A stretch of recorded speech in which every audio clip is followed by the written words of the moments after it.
ಸಾಕ್ಷಿ ತಾನೇ ಕೇಳ್ತಾ ಇದ್ರಿ, ಸಾಕ್ಷಿ ತಾನೇ ಬೇಕಿತ್ತು ನಿಮ್ಗೆಲ್ಲ. ಈಗ ಒಂದು ಜೀವಂತ ಸಾಕ್ಷಿ ಮುಂದೆ ಇದೆ. ಧರ್ಮಸ್ಥಳ ಪ್ರಕರಣದಲ್ಲಿ ಮತ್ತೊಂದು ಮಹತ್ವದ ಬೆಳವಣಿಗೆ. ಈ ವಿಡಿಯೋ ಸಮೀರ್ ND ವಿರುದ್ಧ ದೂರು ದಾಖಲು.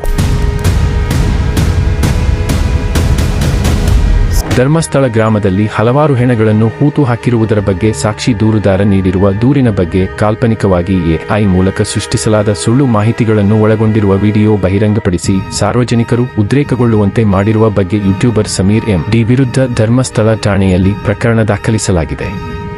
ಈ ಬಗ್ಗೆ ಜಿಲ್ಲಾ ಪೊಲೀಸ್ ವರಿಷ್ಠಾಧಿಕಾರಿ ಪತ್ರಿಕಾ ಪ್ರಕಟಣೆ ಹೊರಡಿಸಿದ್ದು, ಆ ಪ್ರಕರಣಕ್ಕೆ ಸಂಬಂಧಿಸಿದಂತೆ ಸಾಕ್ಷಿ ದೂರುದಾರರು ತನ್ನ ದೂರಿನಲ್ಲಿ ಹಾಗೂ ನ್ಯಾಯಾಲಯದ ಮುಂದೆ ಬಹಿರಂಗಪಡಿಸಿರುವ ಮಾಹಿತಿಗಳನ್ನು ಹೊರತುಪಡಿಸಿ ಸಾಕ್ಷಿ ದೂರುದಾರರ ಬಗ್ಗೆ ಹಾಗೂ ಪ್ರಕರಣದ ಬಗ್ಗೆ ಇತರ ಹೆಚ್ಚಿನ ಮಾಹಿತಿ ಇರುವ ಕಾಲ್ಪನಿಕವಾಗಿ AI ಮೂಲಕ ಸೃಷ್ಟಿಸಲಾದ ಸುಳ್ಳು ಮಾಹಿತಿಗಳಿರುವ ವಿಡಿಯೋವನ್ನು ಯೂಟ್ಯೂಬ್ನಲ್ಲಿ ಪ್ರಸಾರ ಮಾಡಿ ಉದ್ದೇಶಪೂರ್ವಕವಾಗಿ ಸಾರ್ವಜನಿಕರು ಉದ್ರೇಕಗೊಳ್ಳುವಂತೆ ಮಾಡಲಾಗಿದೆ ಎಂದು ಈ ಬಗ್ಗೆ ಸಮೀರ್ ND ವಿರುದ್ಧ ಧರ್ಮಸ್ಥಳ ಠಾಣೆಯಲ್ಲಿ ಕಲಂ 192, 240, 353, 1B BNS ನಂತೆ ಪ್ರಕರಣ ದಾಖಲಿಸಿರುವುದು ಜಿಲ್ಲಾ ಪೊಲೀಸ್ ವರಿಷ್ಠಾಧಿಕಾರಿ ಮಾಹಿತಿ ನೀಡಿದ್ದಾರೆ.